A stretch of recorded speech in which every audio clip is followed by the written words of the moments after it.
Okay, what effect will Brexit have on the UK and Europe when it comes to sport? I am surprised there haven't been impact studies and projection studies done. If they have, they're not, well, publicly available as well as they could be. They probably are out there, but they seem to be lost in the conversation of the debate. Sport is taking a back seat when it comes to this political and economic debate, both here in the UK and in Europe. We already see for overseas non-EU nationals, you have to get work permits and residency permits. We've seen that delay transfers or delay debuts of players in football and rugby and ice hockey by a few days to weeks while that paperwork is sorted out. So we have seen it before many times in football, normally with African or South American players coming to ply their trade here in the UK. I think the sports most affected will be football, rugby union, and ice hockey when it comes to domestically based teams here. The rugby league is a special case because the European Super League structure covers the Championship and League One, mostly based in the UK. But we have a team from Canada now in the Championship, and we have two French teams in the structure as well, with Toulouse in the Championship and Catalan in the Super League and current Challenge Cup holders. So rugby league is going to be affected both sides of the channel. Um, Positive or negative, we'll wait and see what happens. I can see some restrictions on away fans and travel and permits, but I don't see an overall disruption. There might be a slight little hiccup on the way, but overall, I think much the same now. Most of the overseas players aren't European; they're from Australia, and New Zealand, Fiji, and Samoa and Tonga, so they already have a work permit visa system because they're members of the Commonwealth. Um, Rugby union, again, a lot of overseas. We've got a lot of French and Italian players playing in the UK. We see that in the pro leagues as well. That's another league that covers both UK and the EU and South Africa now. So rugby union, there could be some similar struggles to rugby league, but again, I don't see it being so major as it could be. Apart from the Italians in the pro league, South Africa's part of the Commonwealth. They have a visa system with the UK, and Ireland. We'll wait to see what happens with the Irish border question and what's going to happen with the hard or soft border there. It looks like it's going to be a soft border of some kind, but yes, there are three Southern Irish provinces and one Northern Irish province playing in the Pro League. We'll have to see what effects that has on the Ireland national sides, both in league and union. So watch this space on that one. But the close historical links between Ireland and the UK, both positive and negative, going back, there is a familial link there. Um, it's going to be interesting to see what happens in rugby, both codes, when it comes to Ireland. But at the moment, I'm going to hazard a guess. Probably a work permit system at the worst. Um, at the moment, if you are Irish or born in Northern Ireland, you are guaranteed an Irish passport. If your grandparent is Irish or wherever you're born, you can claim both passports. I can see that rule continuing and that rule being used for Irish players.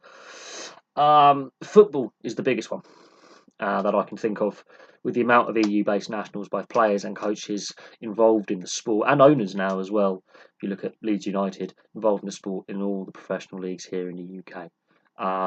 Massive amounts of European. We've got Portuguese, Spanish, Italians, French, Germans, Danes, Swedes. We've got Eastern Europeans, you've got Czechs, Slovaks, Poles, Finns. You name any EU country, they probably have at least one player playing in professional football in the UK. So football could be the most affected. There could be some silver linings. I think more young English players will get a chance. I can see that happening. I can also see player wages dropping slightly, actually, as well. I see because suddenly I can see an influx of younger English players getting a chance in the first teams of the various clubs in the professional divisions, and I can see some mild impact on the amount of overseas star players coming into play in the Premier League, Championship, League One, League Two, for example. I can see less EU nationals coming over to want to play and coach, and some of these EU players command big salaries, so I can see some going back to Europe to play. I can see average salary drop slightly, and I can see more young British talent coming through. I can see as a short term. In the long term, obviously, we don't know, but in the short term, I can see that kind of effect, both positive and negative. Positive is I think ticket prices will fall. Positive because more young English and British talent will come through, and negative because the quality may suffer as a result with less European players at league level. But that's a short term thing. We need to have more British players playing in the British leagues on a domestic level anyway. There's already a concern that there's not enough. So in that sense, that's the argument we've been having for a long time, is the percentages are too low, hence why the European nations like Italy, Spain and Germany have won all these World Cups in recent years, and England hasn't. Ice hockey will be badly affected, both positive and negative in the same respect. A lot of EU players come over from especially Czech Republic and Slovakia. There's quite a few from Finland and Sweden as well, and some Germans and some Danes in there. They're the most high-profile EU nations to have professional ice hockey players playing in the elite league. But there is an overseas player rule. There's a limit for a squad and a match night team. The rest of the overseas players mainly come from the US and Canada. The Canadians are part of the British Commonwealth. They have a visa arrangement system with the UK and a work permit system with the UK anyway. And the Americans was very similar as well. There's a very, very simple visa system in place.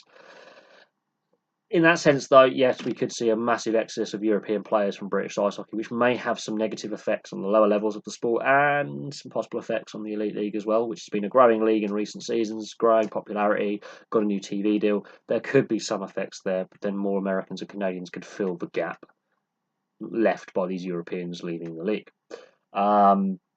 Again, more young British players could come through that way as well, with less Europeans who are competing for spots. Which could lead to more emphasis on British youth development, which I think is important if the sport in this country is to be taken seriously, both here and overseas, and to grow. So I would say ice hockey and football are the most affected here. Now let's go to Europe.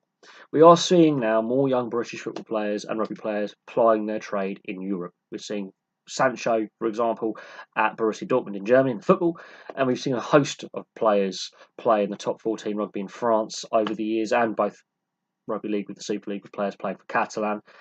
We've seen Sam Tompkins just signed for Catalan, so there is still an idea that British players can contribute something in professional sport in Europe.